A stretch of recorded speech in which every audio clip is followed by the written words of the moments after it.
Donc le cas numéro 2, l'énoncé.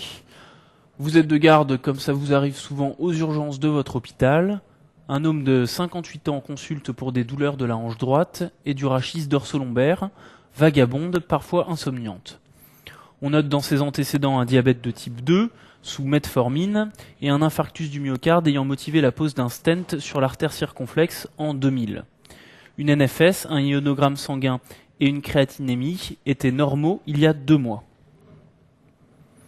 À l'examen, vous le trouvez pâle, il est apyrétique, la saturation en oxygène est à 96% en air ambiant, la tension artérielle est à 130/70, l'auscultation cardio-pulmonaire trouve un souffle systolique aortique à 2/6, l'examen abdominal est normal, pas de globe vésical, toucher rectal normal, la mobilisation de la hanche droite semble douloureuse, le reste de l'examen est sans particularité.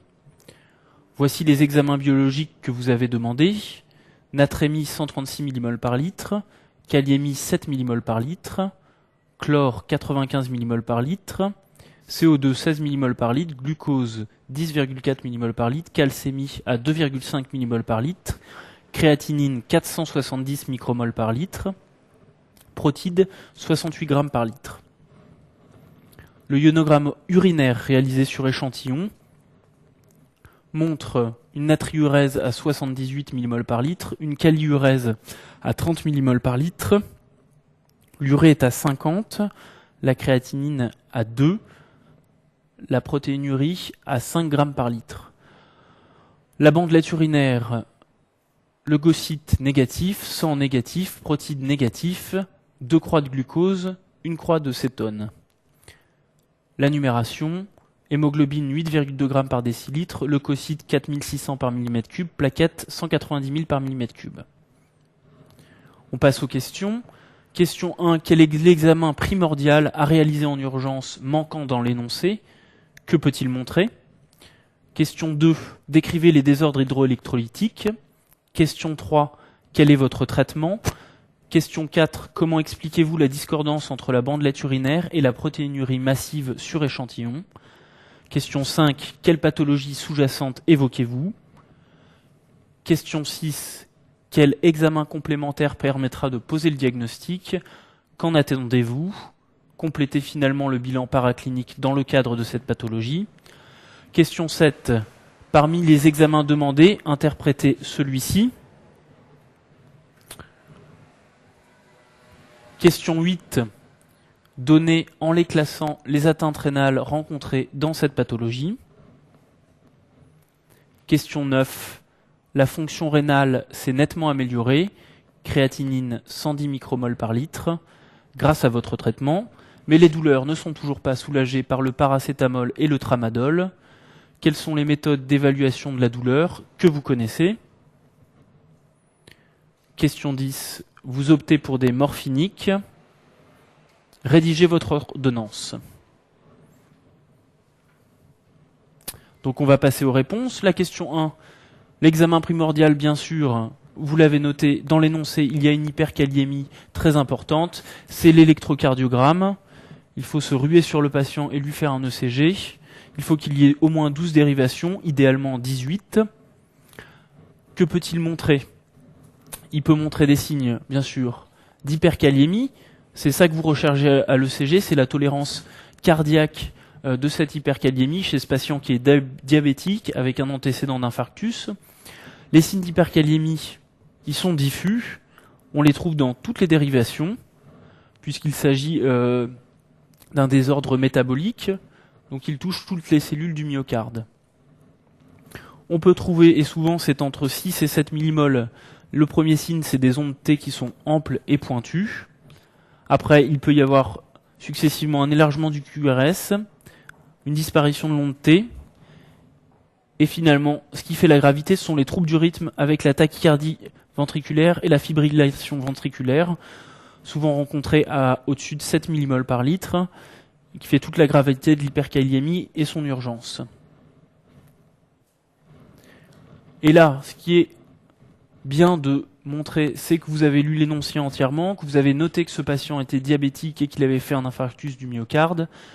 Donc on vous demande ce que peut montrer le CG. et ben vous dites qu'il peut montrer des séquelles d'ischémie myocardique. Donc c'était un infarctus circonflexe. Donc les séquelles l'ischémie myocardique sont des ondes Q de nécrose, elles sont profondes, supérieures à 0,04 secondes. C'est la définition. Il peut y avoir également des ondes T négatives.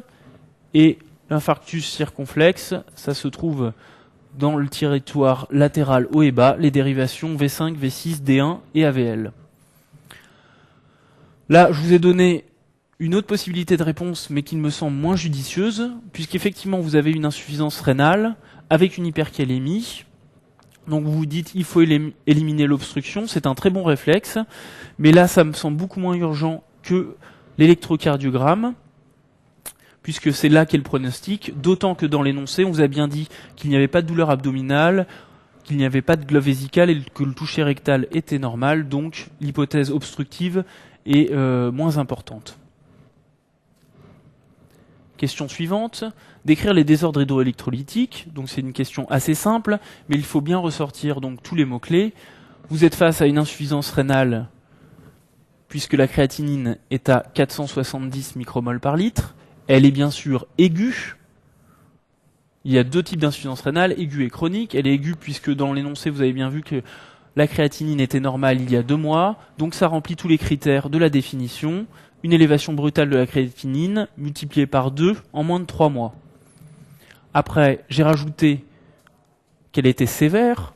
Vous vous rendez compte de la gravité, vous montrez au correcteur que vous avez compris le cas clinique. Elle est sévère de par la supposée clairance qu'on ne peut pas calculer ici puisque nous n'avons ni le poids ni la taille du patient, par la mesure de Cockcroft, et je vous ai mis une nouvelle mesure qui s'appelle MDRD, qui est une mesure exponentielle dont vous entendrez sans doute parler, qui est beaucoup plus fiable que le Cockcroft, et dont on a juste besoin de l'âge et de la créatinine en micromoles par litre, et de la race et du sexe du patient. Elle est sévère, cette hypercalémie, par son retentissement, puisque vous avez une hypercalémie à 7 millimoles par litre et une acidose. Après, on classe les insuffisances rénales selon leur mécanisme supposé. Je vous rappelle qu'il y a 4 mécanismes. Le premier que vous avez voulu peut-être éliminer par l'échographie rénale, c'est le mécanisme obstructif. Et puis après, il y a le mécanisme fonctionnel, par hypovolémie et déshydratation extracellulaire. Les mécanismes moins fréquents de type vasculaire. Et dans notre cas, ça a tout l'air d'être une insuffisance rénale aiguë organique. Pour quelles raisons, sur quels arguments ? Parce qu'il n'y a pas de déshydratation clinique, le patient a une tension normale, il n'y a pas d'hypovolémie, et les protides sont normaux. De plus, le rapport NAK urinaire est supérieur à 1, il n'y a donc pas d'hyperaldostéronisme secondaire lié à une éventuelle déshydratation ou une hypovolémie. Le rapport est supérieur à 1, donc en faveur d'une cause organique. Et il y a également, sur les rapports de la créatinine et de l'urée urinaire surplasmatique, des rapports qui sont en faveur d'une atteinte organique. De plus, il y a une protéinurie massive qui ne colle avec aucune autre possibilité de mécanisme. Donc il s'agit bien d'une insuffisance rénale aiguë, sévère, l'hyperkaliémie et organique, son mécanisme. Vous rapportez les autres troubles, l'hyperkaliémie, l'acidose, dans votre réponse et vous avez tous les mots-clés. Quel est votre traitement ? Encore une fois, c'est une urgence. Vous dites bien que le traitement, il se fera en hospitalisation, vous ne renvoyez pas le patient chez lui, vous lui mettez une voie veineuse périphérique, idéalement, il sera vu en réanimation, puisqu'il y a sans doute par la suite une épuration extra-rénale à lui faire. Donc, une voie veineuse périphérique, vous mettez une sonde urinaire pour surveiller la diurèse. Quoi d'autre ? Il faut, comme on dit, arrêter les bêtises, c'est-à-dire arrêter les biguanides. Ce patient est sous metformine, sous glucophage. Il y a donc un risque qui est majoré d'acidose lactique. Si vous n'arrêtez pas les biguanides, c'est un 0 à la question, puisque le patient risque de mourir de l'absence de cet arrêt par une acidose très importante. Les biguanides sont à épuration rénale. On peut également ajouter, mais c'était pas précisé, que ce patient qui a eu un infarctus était sans doute sous inhibiteur de l'enzyme de conversion, donc c'est éventuellement un médicament à arrêter en pratique également. Le traitement, il sera dans un premier temps avant la mise en place de la dialyse de l'épuration extra-rénale, symptomatique entre guillemets, bien sûr, puisque c'est ça qui va vraiment aider votre patient. Il faudra protéger son myocarde. Ce patient est à risque, il est diabétique, il a un antécédent d'infarctus, donc il faut éviter les effets cardiotoxiques de l'hypercalémie en donnant du gluconate de calcium, 20 à 50 ml en intraveineux, et puis après un traitement spécifique pour faire baisser la kaliémie, soit du bicarbonate de sodium, soit un cocktail associant du G30 et 30 unités d'insuline sur 30 minutes. Donc vous avez le classique moyen mémotechnique 30, 30 et 30. Là, c'est pas le cas de ce patient, mais si je vous rappelle que si le patient est en OAP, ce qui peut largement survenir de façon fréquente chez ces patients en insuffisance rénale aiguë, le moyen de choix, c'est évidemment l'épuration extra-rénale, mais quelque chose qui peut être bénéfique, c'est des bêta-2 agonistes en intraveineux, du salbutamol, mais c'est souvent moins efficace que le bicarbonate ou le G30 insuline. Par la suite, il faudra faire une épuration extra-rénale. C'est le plus probable, selon l'évolution bien sûr, mais on pense que ce patient il va pas s'améliorer tout seul, avec un cathéter central. Et puis là, je vous ai mis dans un second temps, il faut bien sûr penser au traitement étiologique, c'est ça qui va aider le patient au long terme. Et bon, je vous ai mis la corticothérapie et la chimiothérapie, on reviendra là-dessus avec le diagnostic de la pathologie sous-jacente par la suite. Vous avez arrêté les biguanides, vous avez bien fait, il faut donc mettre une insulinothérapie en sous-cutané. Ce patient va être alité longtemps, il nécessitera une anticoagulation préventive. Là, je ne me suis pas lancé puisque nous n'avons pas le calcul de la clairance qui est possible dans soit les parines non fractionnées, soit les HBPM, mais je vous rappelle qu'ils sont contre-indiqués si la clairance est inférieure à 30 ml par minute. Il faut bien sûr discuter une transfusion de culoglobulaire selon le contexte. Pourquoi ? Qu'est-ce qu'il faut discuter ? Ce patient, il a 8,2 d'hémoglobine, c'est un patient diabétique, coronarien, donc c'est possible qu'il y ait une souffrance indolore. Donc le seuil chez ces patients coronariens, il est souvent mis à 9 grammes en hématologie, et donc il faut les transfuser en dessous. Mais il sera à discuter selon la tolérance, si vous voulez, pulmonaire, savoir s'il est en OAP ou pas. Et bien sûr, vous terminez toujours votre question de traitement par la surveillance. Donc une question assez classique, avec des points qui valent cher et qu'il ne faut pas oublier.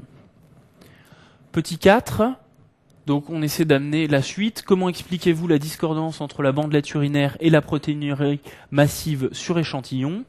Effectivement, dans l'énoncé de la bandelette urinaire, les leucocytes sont négatifs, mais vous avez une protéinurie sur échantillon à 5 grammes par litre.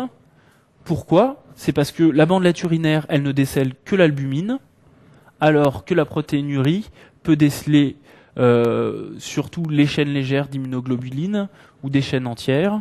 Et donc là, le plus probable, c'est que la protéinurie à 5 grammes par litre, elle est constituée de chaînes légères d'immunoglobulines. C'est un mode de révélation assez classique du myélome multiple, et ça peut permettre vraiment de briller face aux autres médecins en posant le diagnostic juste avec ces deux éléments-là. Question suivante. Quelle pathologie sous-jacente évoquez-vous ? Le diagnostic, c'est donc un myélome multiple, à chaîne légère, et vous avez toutes les indications pour classer et aller le plus loin possible dans votre diagnostic. Je rappelle, dans un diagnostic, il faut mettre le plus de mots-clés qui vous paraissent importants et aller jusqu'au bout. Faire un diagnostic à chaque fois bien complet. Là, donc, on peut classer ce myélome dans un stade 3, grand B, selon la classification de Salmon et Dury. Pourquoi il s'agit d'un myélome multiple ? Parce que il y a les douleurs osseuses, qui ont les caractéristiques inflammatoires, elles sont insomniantes. Il y a une anémie, qui ne s'explique pas par l'insuffisance rénale aiguë, puisque ce phénomène est brutal, et l'anémie survient surtout dans les insuffisances rénales chroniques. Et vous avez un mode de révélation qui est très fréquent du myélome multiple, qui est l'insuffisance rénale, avec la discordance entre la protéinurie massive et la bandelette urinaire négative. Donc ces trois points vraiment font évoquer le diagnostic de myélome multiple à chaîne légère. Le stade, je vais vous le rappeler, là il est classé en grand 3 puisque l'hémoglobine est inférieure à 8,5 et en grand B puisqu'il y a la présence d'une insuffisance rénale. Un petit rappel sur la classification de Salmon et Dury. Donc il y a 5 critères. Là il y a 6 colonnes, mais il y a 2 fois pic, donc 5 critères.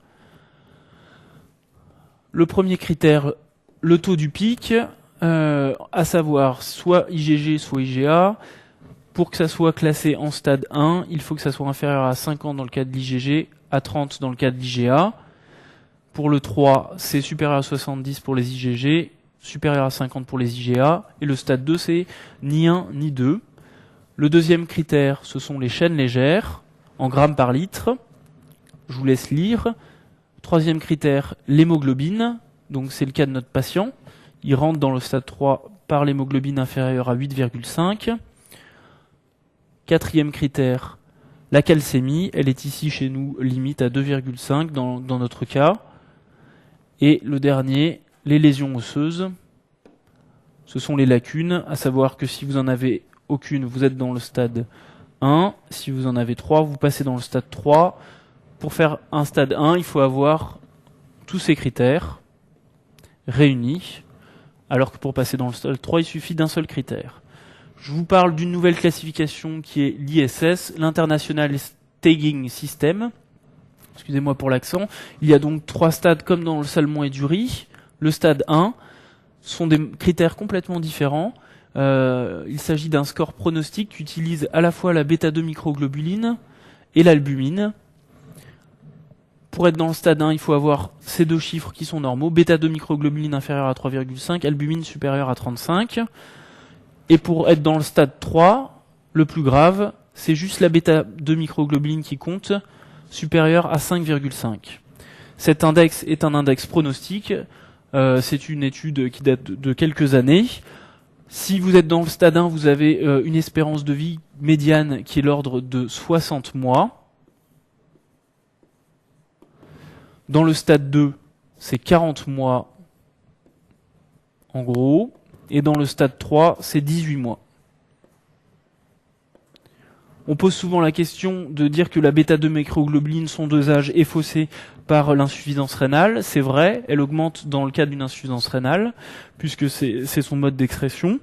Mais ça rend bien compte du pronostic qui est défavorable chez les patients qui ont un myélome avec une atteinte rénale, donc ça ne pose pas de problème. Question 6, quel examen complémentaire permettra de poser le diagnostic? Qu'en attendez-vous? Complétez finalement le bilan paraclinique dans le cadre de cette pathologie. Donc il faudra réaliser un myélogramme par ponction sternale. Qu'est-ce que ça va montrer? La moelle, elle est riche. Pourquoi elle est riche? Parce qu'il y a une infiltration importante par des plasmocytes. Ces plasmocytes, ce qui est très important, qu'ils sont dystrophiques. C'est-à-dire que, par exemple, ils ont un voluminonucléole ou une chromatine fine. Et dans les différents livres d'internat, il y a souvent le seuil de 20%. Maintenant, le seuil entendu, c'est 10%. Et il faut savoir qu'il y a dans des centres où, avec des très bons cytologistes, si vous avez 5 ou 6% de plasmocytes dystrophiques, on pose le diagnostic de myélome si la clinique coïncide. Donc là, ce qu'il y a à retenir, c'est le chiffre de 10% et le terme dystrophique. Le bilan complémentaire.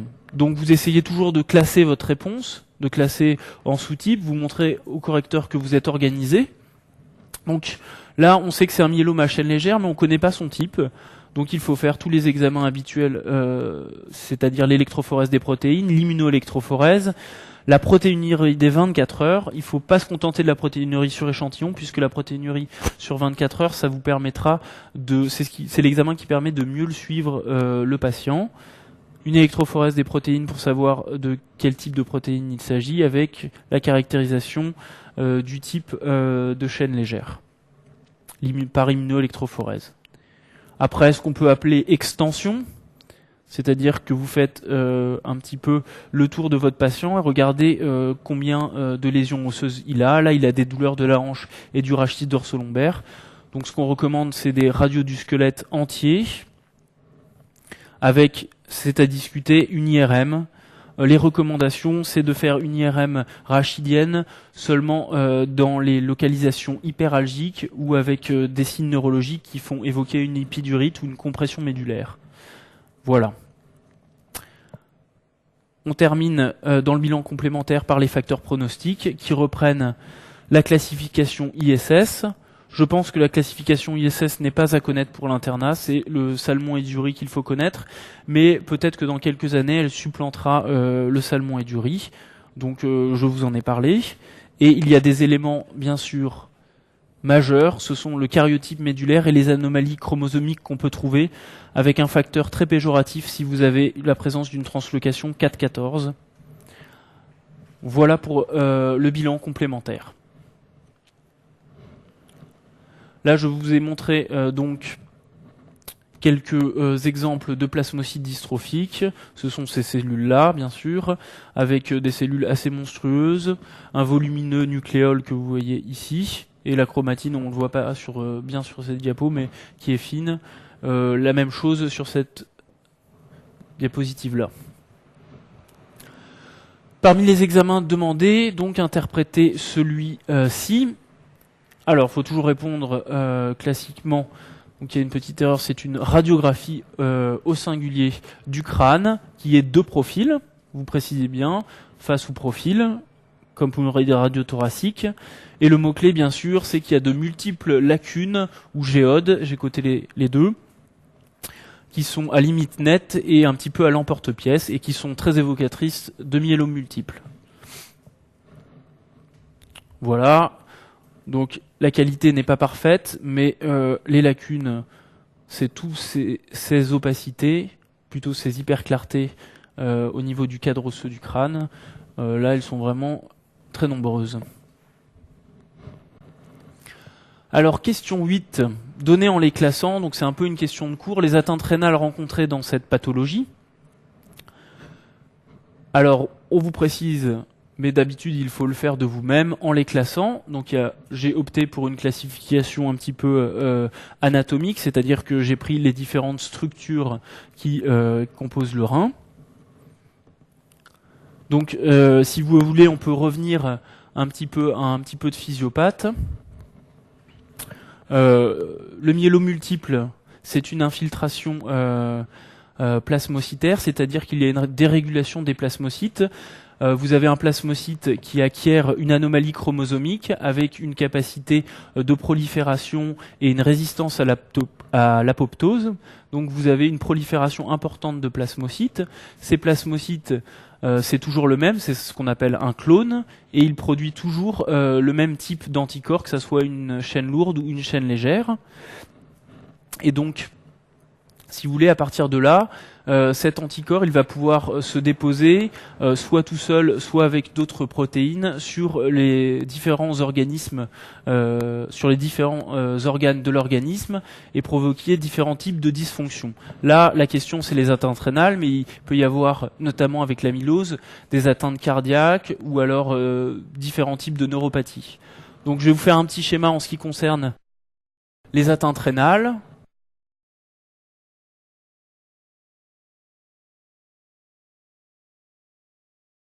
L'artériole afférente, l'artériole efférente,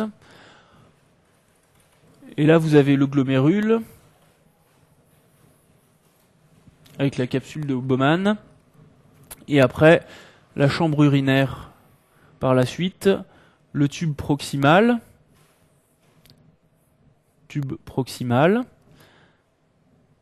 après vous passez, ça c'est la anse de Henle, et puis le tube collecteur et le tube distal. Donc anse de Henle, collecteur, tube distal. Donc vous avez votre prolifération de plasmocytes avec la sécrétion d'un anticorps, que ça soit une chaîne lourde ou une chaîne légère. Où est-ce que ça va pouvoir agir? Donc au niveau du glomérule, qu'est-ce que ça peut donner si c'est des chaînes légères kappa? Ça peut donner une maladie de Randall. Donc c'est un dépôt de chaînes légères kappa qui se dépose directement au niveau du glomérule et qui font la plupart du temps, qui donnent lieu à des protéinuries importantes à ce niveau-là. ça peut être une amylose à L, c'est-à-dire des dépôts de substances amyloïdes associées à des chaînes légères lambda, donc c'est l'amylose de type AL, donc ça, ces deux-là, c'est au niveau du glomérule. Il y a aussi la cryoglobulinémie qui est moins fréquente. Ça, ce sont les deux atteintes les plus fréquentes glomérulaires. Après, on passe aux atteintes tubulaires, donc ça peut toucher un peu tous les tubules. Le tubule proximal, c'est ce qu'on appelle le syndrome de Fanconi. Ça donne un tableau qui est très particulier, puisque vous avez biologiquement une glycosurie, une aminoacidurie, une hypophosphorémie. Donc par perte à ce niveau-là, toxicité directe de la chaîne légère au niveau du tube proximal qui inhibe la fonction de ces cellules qui sont pour la réabsorption des différents électrolytes.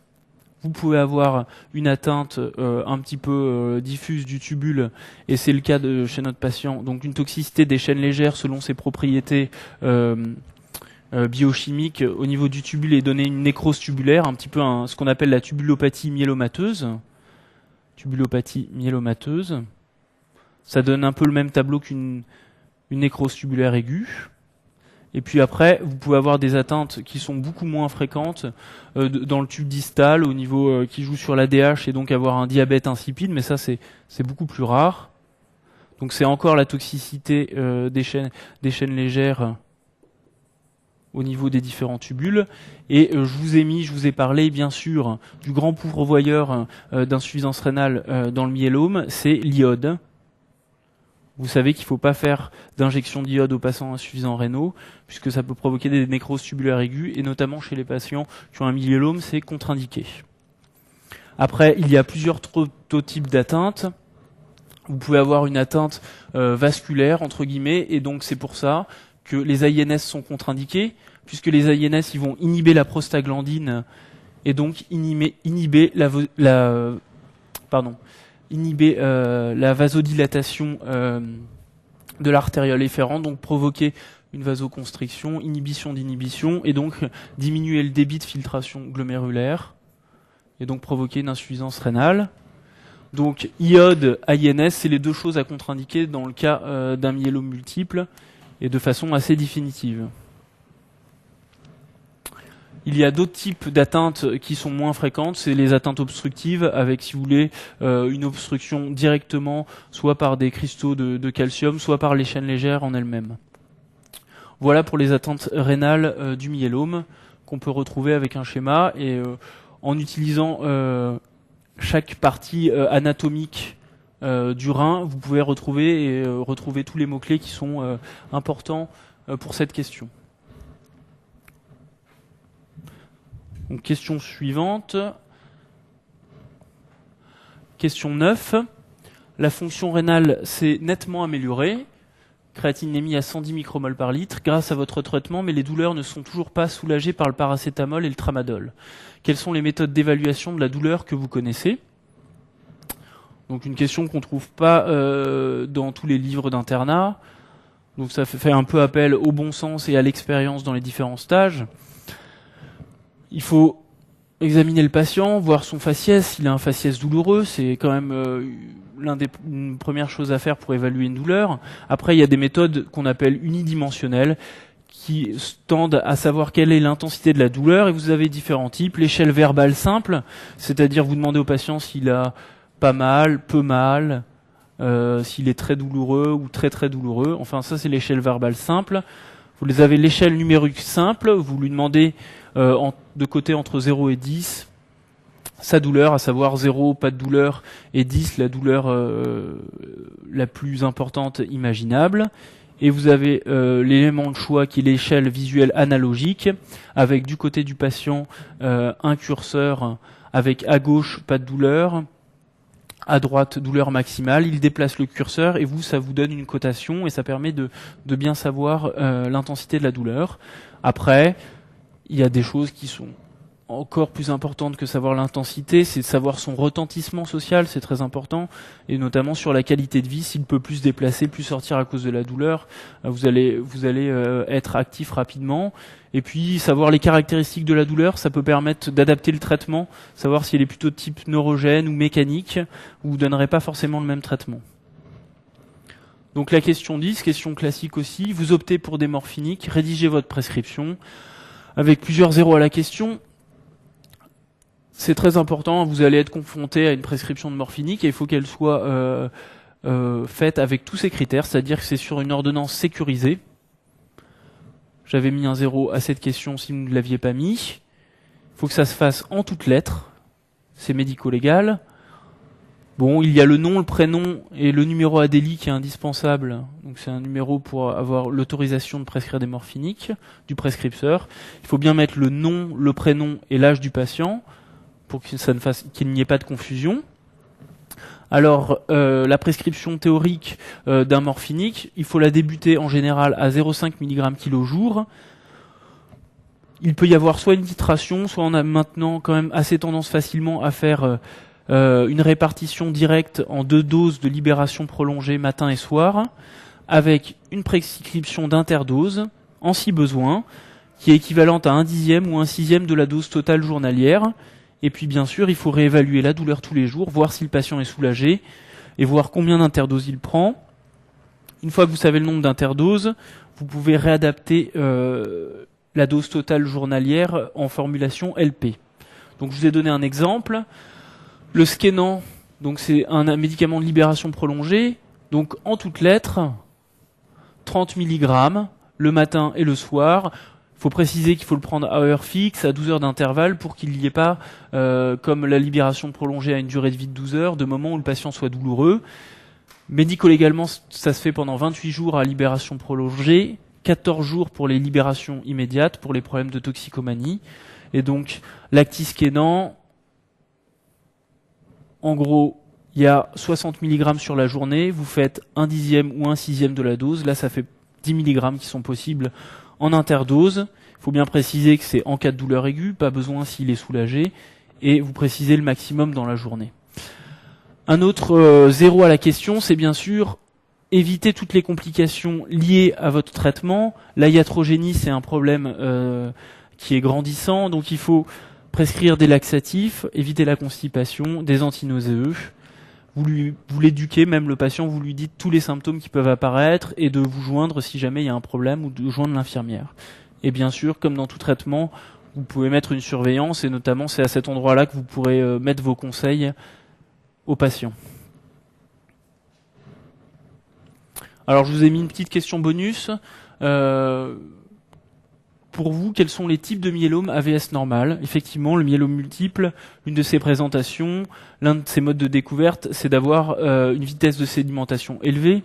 La vitesse de sédimentation, vous savez tout ce que c'est la précipitation des cellules au sein d'un grand tube vertical. On calcule la vitesse à la première heure et à la deuxième heure en millilitres. Oui. Pourquoi il y a des myélomes AVS normal? Pourquoi plutôt l'AVS est-elle élevée dans le myélome? C'est parce que vous avez les chaînes lourdes, donc l'immunoglobuline qui va former un petit peu, si vous voulez, des agglutinats entre les globules rouges. Vous avez les différents globules rouges, les différentes cellules, et puis l'anticorps qui se met entre les deux, et ça va tendance à faire précipiter tous ces globules rouges et donc augmenter la vitesse de sédimentation. Et ben ça, quand vous n'avez pas la chaîne lourde et que vous avez que des chaînes légères, vous n'avez pas une augmentation de la vitesse de sédimentation. Si, cas assez rare, mais le myélome ne sécrète pas d'immunoglobuline, il n'y a pas de raison non plus que l'AVS soit augmentée. Dernier cas possible, c'est s'il y a une cryoglobuline. En fait, la cryoglobuline, toutes ses propriétés physico-chimiques, elles existent à une température définie, et donc en température ambiante, lorsque vous faites votre tube de numération ou de VS, eh ben, elle n'a pas ces propriétés, donc elle ne va pas faire précipiter les globules rouges et cellules au fond du tube. Voilà. Donc, les différentes références vis-à-vis du programme de l'ENC. Et puis, donc, je répète, les points très importants de ce cas clinique, c'est bien sûr l'ECG, devant toute dyskaliémie. Ce que j'ai mis arrêt des bêtises, c'est-à-dire de ne pas oublier d'arrêter les médicaments potentiellement dangereux. Exemple, les biguanides en cas d'insuffisance rénale. Tous les médicaments imputables dans un désordre hydroélectrolytique ou par exemple pour la granulocytose, le médicament, le néomercazole. Le diffucas s'il y a une hyperkaliémie, enfin c'est des choses pratiques et qui peut être important de marquer dans une réponse. Et bien sûr, dernier exemple, des anticoagulants s'il y a un saignement. L'échographie rénale qui n'a pas été cotée dans ce cas clinique est bien sûr à réaliser en cas d'insuffisance rénale aiguë pour éliminer une cause obstructive. Il faut connaître la classification de Salmon et d'Urey, pas forcément la classification ISS. Et un mode fréquent de révélation du myélome, l'insuffisance rénale avec la discordance qui peut permettre de briller en stage, la discordance entre bandelettes urinaires et protéinurie sur échantillon. Voilà.